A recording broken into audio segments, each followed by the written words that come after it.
Born to parents Joyce and Robert Zetterower of Savannah, Georgia on January 24, 1961, everyone knew that Darlene was always alongside her best friend, Barbara Susan Schreiber, known affectionately as Barbie.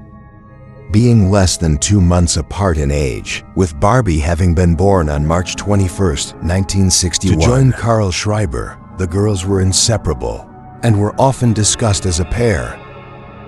Barbie and Darlene had just finished their 8th grade year at Attucks Middle School and were entering the much-coveted summer months. But the sunny days of Hollywood, Florida would fade into far more sinister and impenetrable nights. Like many other young people at the time, the girls who did not drive themselves often hitchhiked to get to their desired destination. On the evening of June 18th, the teenagers left Barbie's home in Hollywood, telling Barbie's mother that they were merely going to spend the night at their friend Valerie's house. Reports about the girls' exact movements that night are conflicting, but newspaper accounts most commonly state that they visited the home of an acquaintance. Gail, a friend of Darlene's, was the last verified person to see the two girls alive. She recalls seeing the best friends sitting together on a bench on a busy street in Hollywood, Florida, near the intersection of Route 441 and Hollywood Boulevard on the afternoon of June 18, 1975. Gail recalls about Darlene, quote, "She was a fun-going girl. She had a lot of character. And I always remembered how she pulled her hair back with her fingers." Gail recalls that afternoon, she saw both girls getting into a white van, which had pulled up to the bench. According to Broward County investigators, witness interviews indicate that the girls may have been trying to catch a ride north, possibly so they could purchase illicit substances.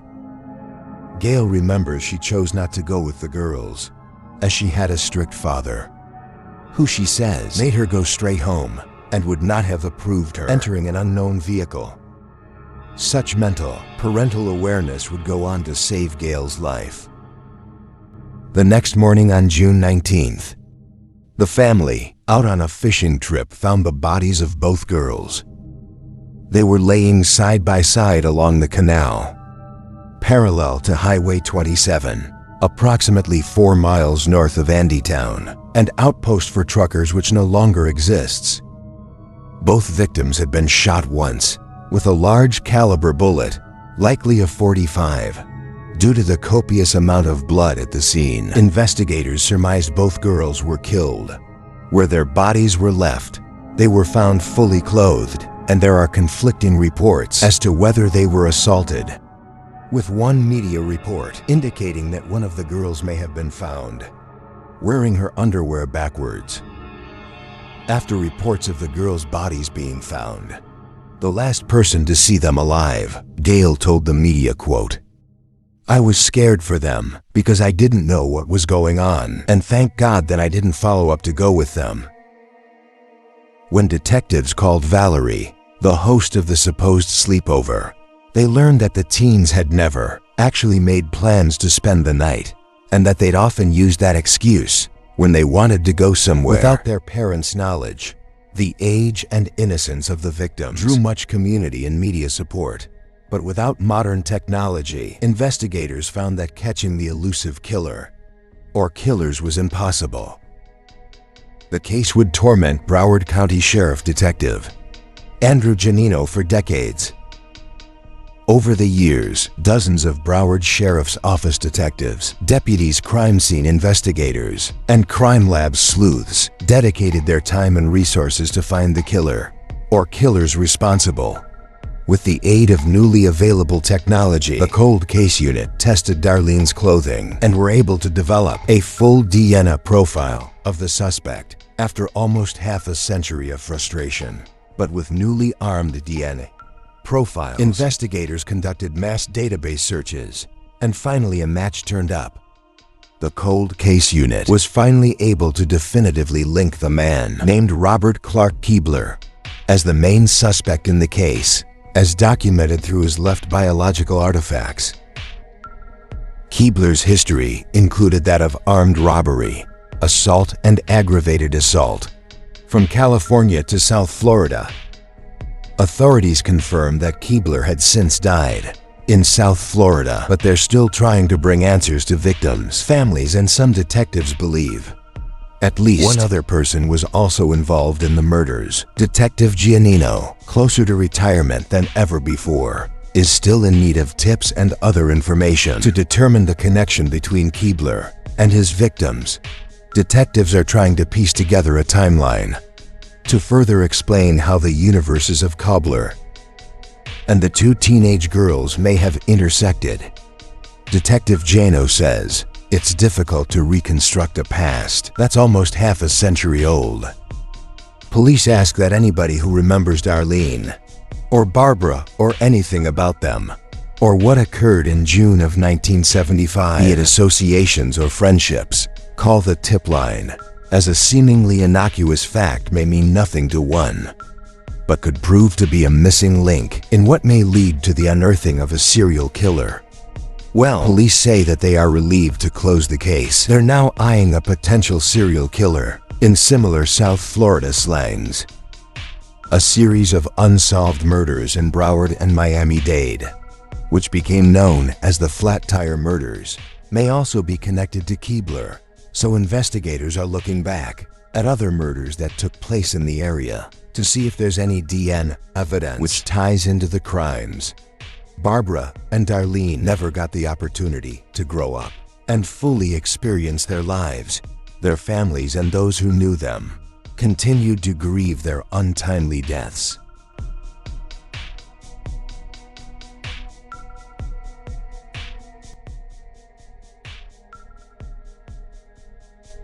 Catherine DeSpacito, called Kathy by friends, was a 23-year-old woman from Brooklyn, New York. She had relocated to Prescott, Arizona in order to attend Prescott College. She was an avid hiker who loved spending time outdoors. She was also an artist who had made many friends in her new community. In early June of 1987, Kathy went out with a friend to Bryce Canyon in Utah and spent a week hiking and exploring the extensive trails.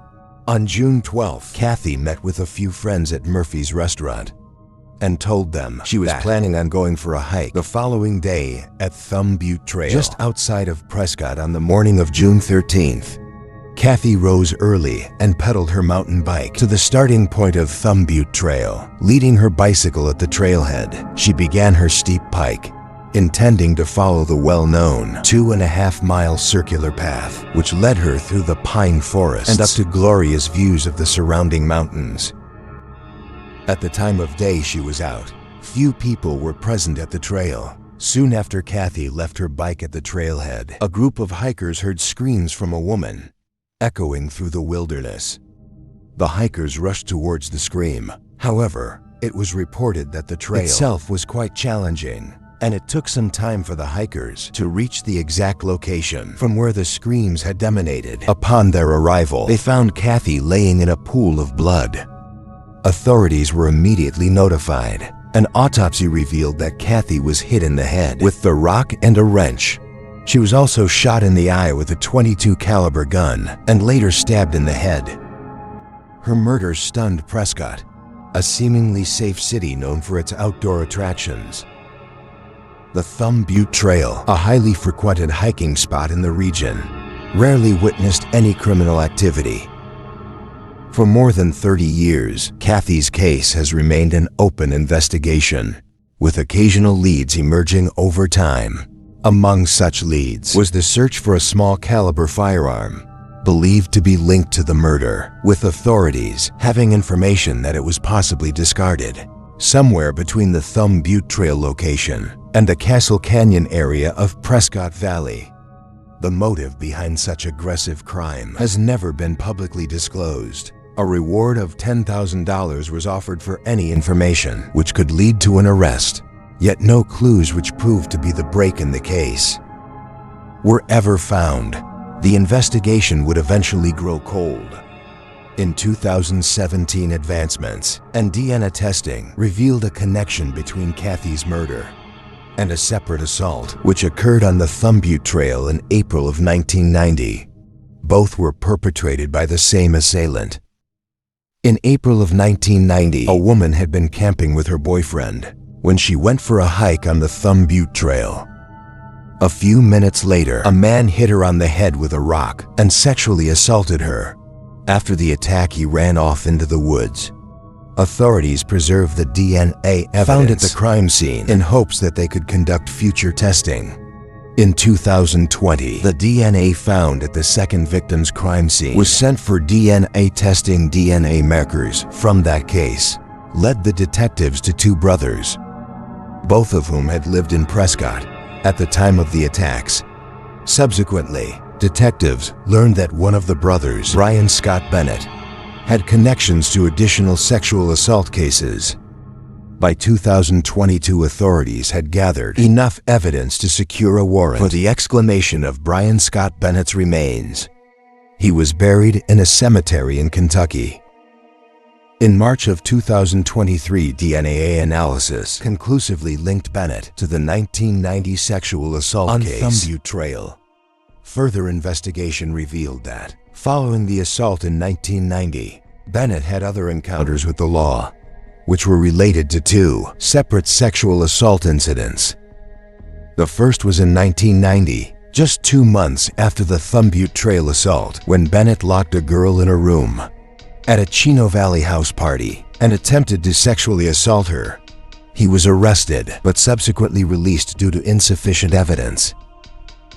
Bennett would again be arrested a few years later, in June of 1993, when he allegedly kidnapped a woman at a Prescott post office. At knife point, authorities say he sexually assaulted the woman several times. The victim was rescued when police happened to pull over the car that they were in. Bennett was arrested, but was again released due to lack of evidence and discrepancies in the stories of the victim and the assaulter. In 1994, Bennett returned to his home state of Kentucky and the later died by.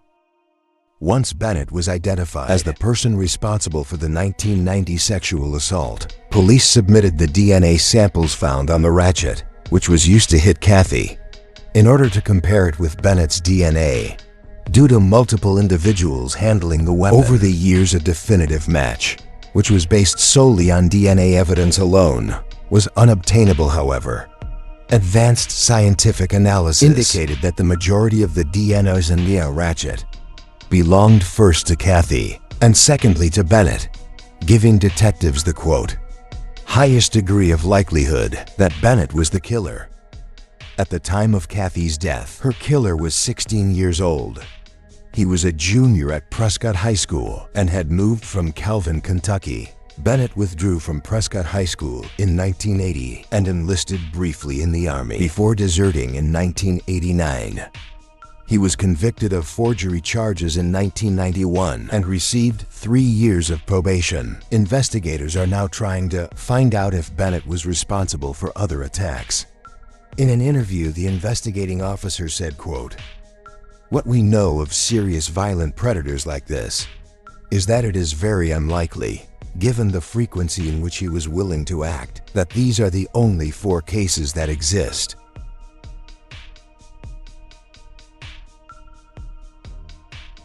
On the quiet morning of October 4, 1978, 2 power company employees embarked on a routine inspection near the power lines south of Whitworth Drive and Division Street in Spokane County, Washington. As they went about their duties, the workers were shocked to accidentally stumble upon the partially nude body of a young woman laying in the shade of the canopy of ponderosa pines. The workers immediately called police, who responded to the remote area, located about half a mile north of Hawthorne Road. The victim was soon identified as KKISANN Baxter, a student at Joseph Jantz High School, the current location of what is now Spokane Public Montessori. It was reported that KKISANN had run away from home about 1 week prior to her body being found. Originally, KKISANN had been reported as a runaway by her mother. On September 30th, 1978, the coroner determined that she had extensive bruising, along with trauma to her lungs and liver.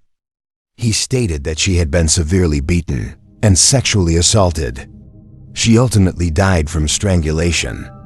The medical examiner estimates her death to be around 2 days prior to her being found. While DNA analysis was in its infancy, every piece of evidence collected from the crime scene was carefully packaged and sent off to the Washington State Patrol Crime Laboratory for analysis. Despite law enforcement's relatively rudimentary understanding of DNA 1978, there was a belief that these samples held valuable genetic information. What was not tested was preserved and securely stored, in hopes that the technology of the future might solve the crimes of the past.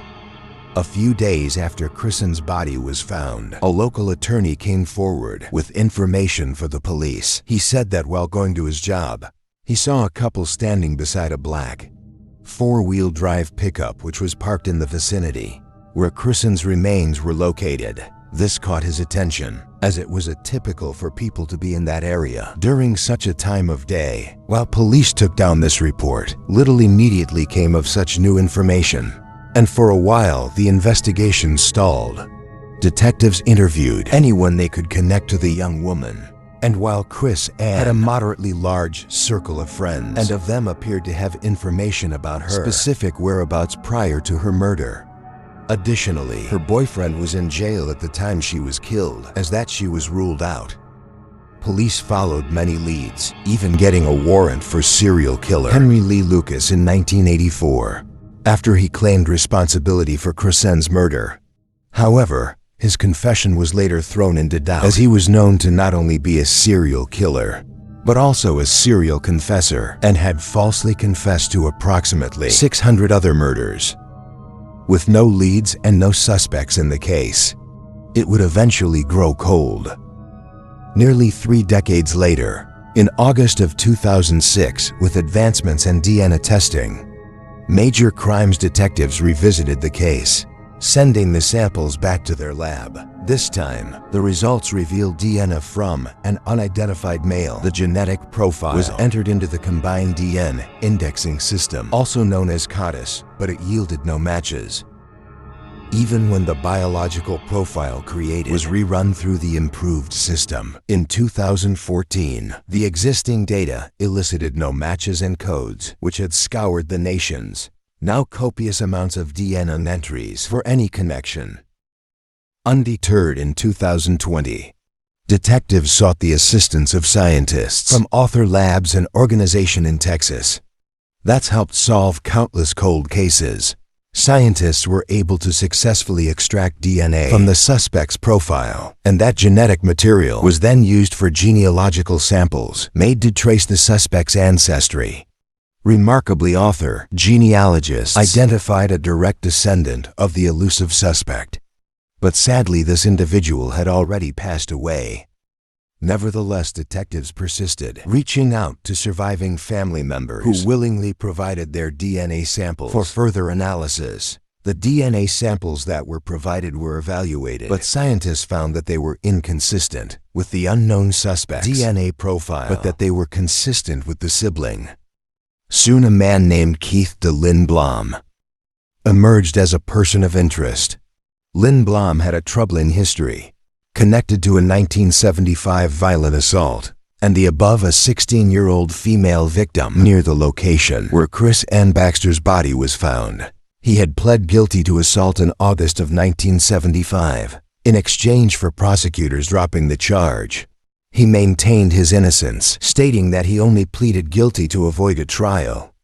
At around the same time, he was also convicted of soliciting prostitution. Lindblom was released from prison on August 7, 1978, just 2 months before KKISANN Baxter's murder. A detective found his son, Isa Louisiana, through a DNA comparison, which was obtained by the Jefferson Davis Parish Sheriff's Office. They said that the DNA collected in 1978 showed 320 times more likelihood of a match to Lindblom and to his known child than if it was compared to an unrelated individual selected at random from the U.S. population. However, justice was not able to be carried out, as Keith de Lindblom died in a fire on April 11, 1981. His death certificate listed the cause as accident, and his DNA remained concealed, never entering any databases. In the end, this nearly 45-year-old cold case would finally find closure. In a statement, the Spokane County Sheriff Department thanked all of the investigators involved, as well as Lynn Blom's family members, who also cooperated during this investigation. Primarily, detectives acknowledged the family of the victim, Kristen Baxter, for their patience and assistance during what was a long and difficult journey to identify her killer.